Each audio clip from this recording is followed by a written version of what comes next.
జై శ్రీమన్నారాయణ. అందరికీ నమస్కారం అండి. మనిషి జీవితంలో దుఃఖమే ఎక్కువ భాగం అండి.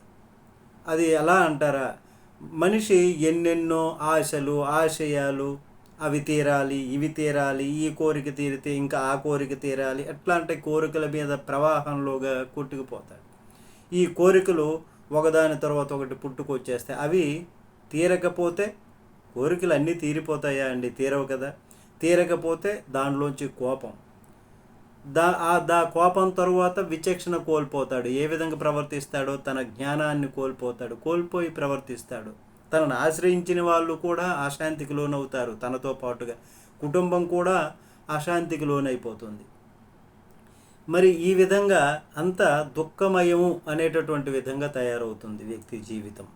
ఉత్పత్తి అంతే విలీయంతే దరిద్రానాం మనోరథ అన్నట్టుగా ఎన్నెన్నో ఆశలు ఆశయాలు మనలో జలప్రవాహంలా సాగిపోతూ పొంగి పొర్లుతూ ఉంటాయి.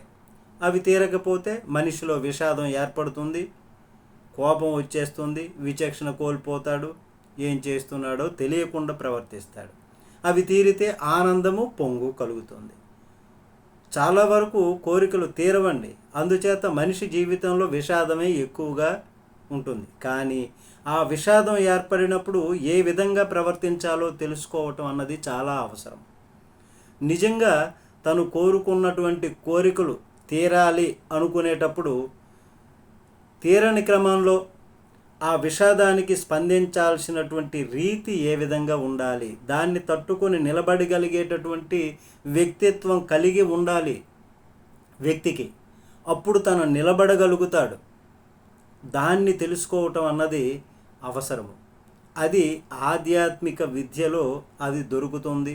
కృష్ణ పరమాత్ముడు భగవద్గీతలో బోధించాడు, వేదాలు చెప్తున్నాయి, ఇట్లాంటివన్నీ చెప్తున్నాయి. ఆ దుఃఖాలను, కోరికలు తీరకపోతే కలిగే దుఃఖాలను తట్టుకునేటటువంటి ఆవశ్యకతను తెలుసుకోవాలి.